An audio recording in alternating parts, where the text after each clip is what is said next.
In this town, babies are fed by she-wolf.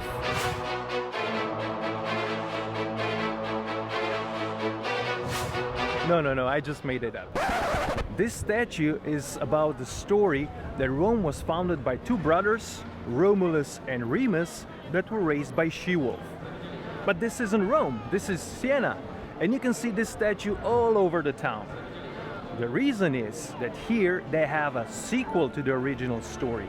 And the sequel goes that Remus had two sons, and as in every good family, they had some family fights. In one of these family fights, Romulus killed his brother Remus, and his two sons had to flee to Rome, and they took the statue of she-wolf with them. When the two brothers came here, they found that Siena and the statue of she-wolf became the symbol of the city. And here are top 10 things waiting for you in Siena.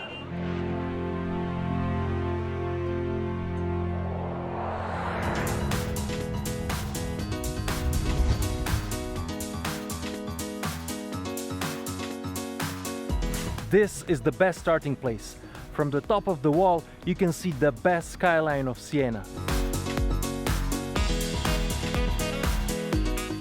This looks like a park, but actually, this is a park on top of the fort. This is a huge 16th century fort that was built by the Medici family the moment they conquered Siena, one of their biggest rivals. This fort was used as a station for Florentine soldiers so they could prevent any uprising in the city of Siena. In 19th century, they transformed this fort into a park, and it's been used by the local people for recreation, peace, quiet, outdoor activities, and great 360 views of Siena and its surrounding hills.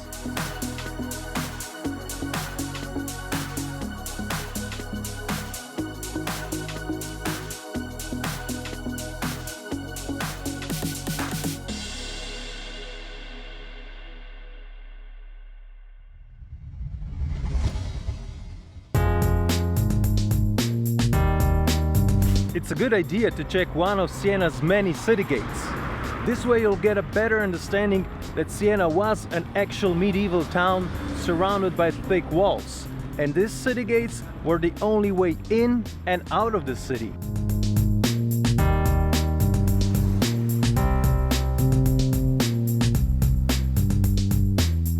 Most of the city gates were built in 14th and 15th century, and the amazing part is that they are still standing, and all of them are used in everyday traffic.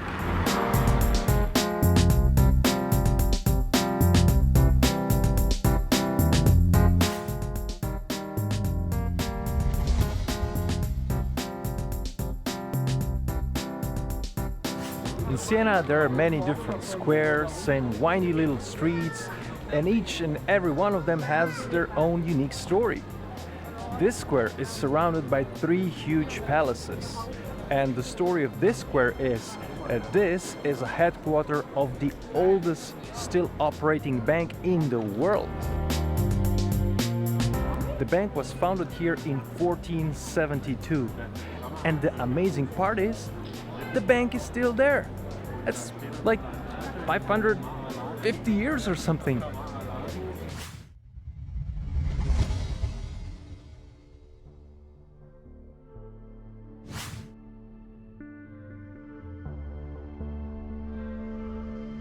This 13th century church is an important center of Christian spirituality. I know it doesn't look like much on the outside, and also on the inside it's very simple, big, vast, empty space with no frescoes, just some artwork hanging from the wall. But this place is famous for its relics.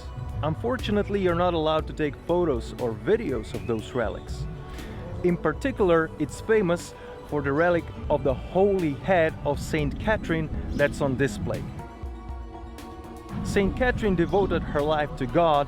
She was born here in Siena, and she spent most of her life behind these walls. She was famous for having mystical phenomena such as stigmata and the Holy Marriage. She died in 1380 at age of 33, and she became patron saint of Rome and whole of Italy.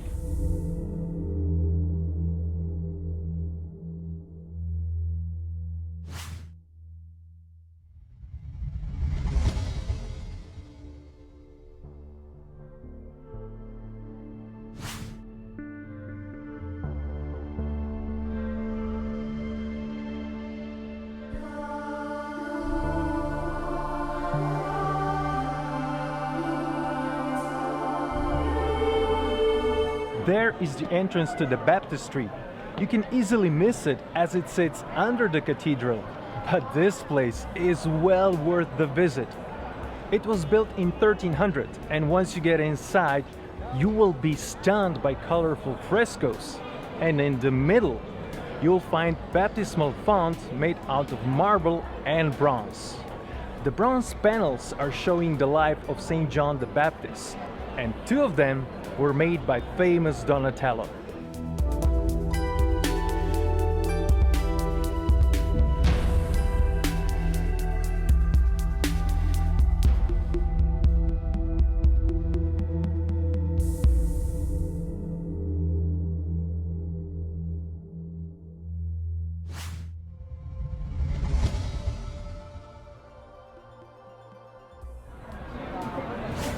Inside the cathedral, there is an amazing library dedicated to Pope Pii II to preserve his rich collection of manuscripts he has collected over the years.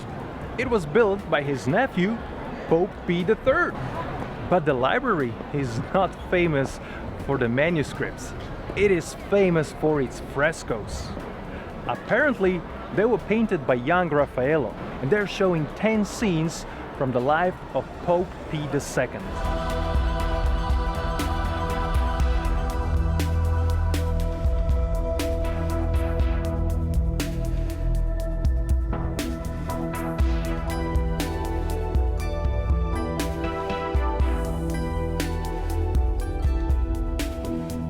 The library is the separate room inside the cathedral, so make sure you have a ticket that will get you in.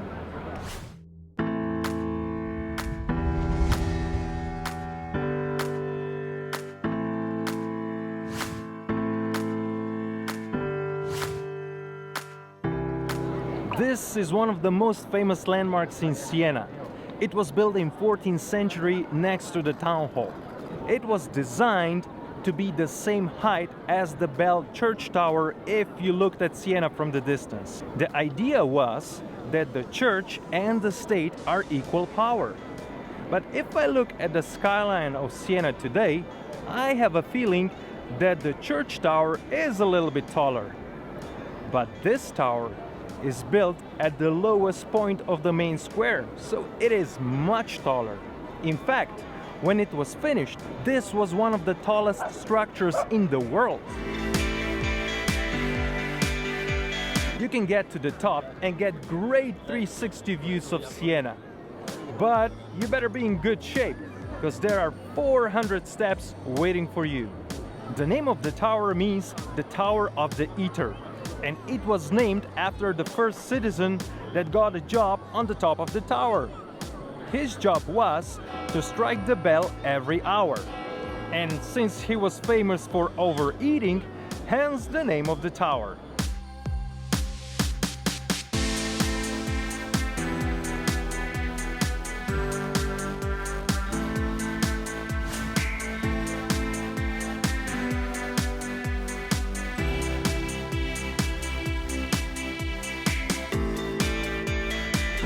This 13th century palace sits on the bottom of this weird shell-shaped main square. It's made out of stone and brick, and on its facade you can see a lot of little holes. They were used by the medieval builders to put in wooden poles to hold the scaffolding. It's impressive on the outside, but on the inside almost every room is decorated by frescoes.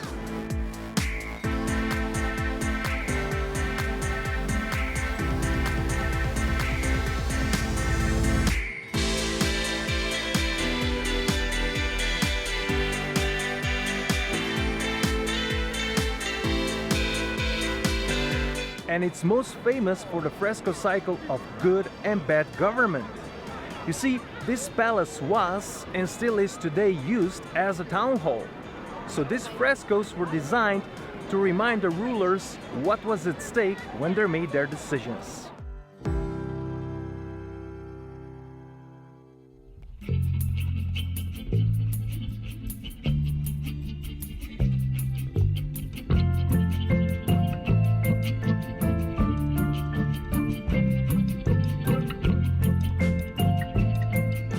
This is one of the greatest medieval squares in the world. If you see it for the first time, it really makes an impression. As you can see with its weird shell shape, this is a true landmark of this town.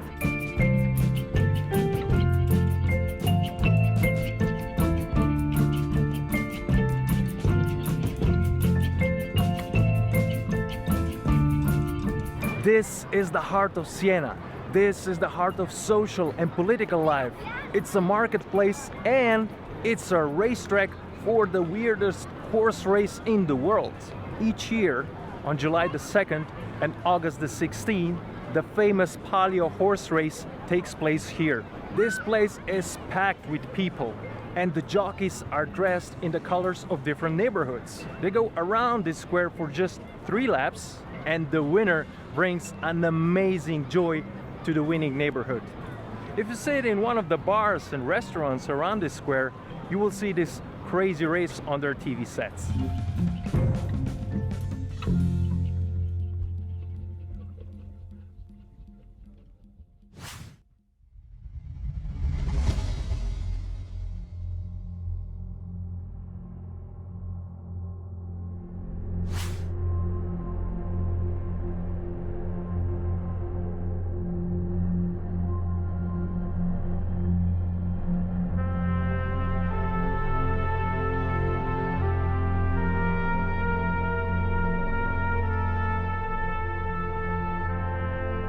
Siena was competing with Florence for dominance over Tuscany, and they wanted to have a bigger cathedral than their rivals. In fact, they wanted to have the biggest church on the planet. As you can see, they had some problems.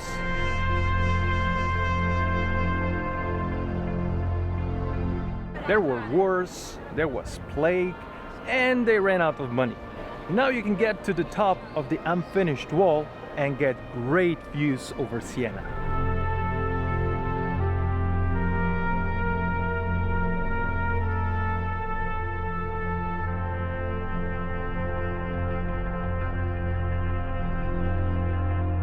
Impressive marble stripes of this 12th century cathedral are hiding even more remarkable interior with amazing masterpieces of Italian Renaissance.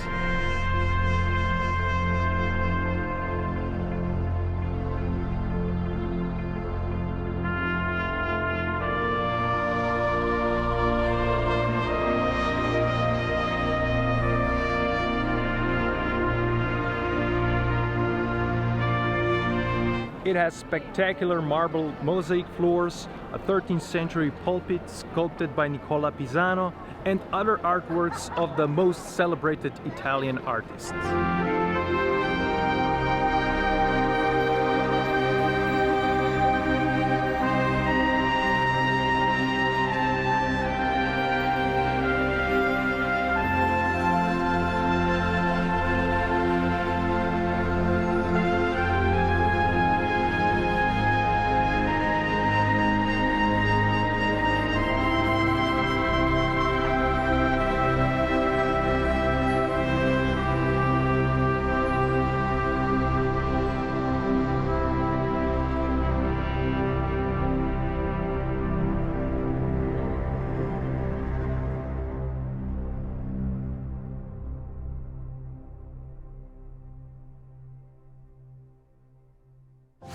Siena is simply unbelievable. You can enjoy its beautiful medieval architecture, great Renaissance art, and wonderful Tuscan food. It's also a good starting point to explore beautiful Tuscan countryside with its famous wine areas like Chianti and Brunello. If you like this video, give us thumbs up. If you have any questions, ideas, comments, or even your own experience about Siena, please leave it in the comment section below. And don't forget to subscribe. This way, you will help us create more videos like this one. Thanks for watching and see you next time.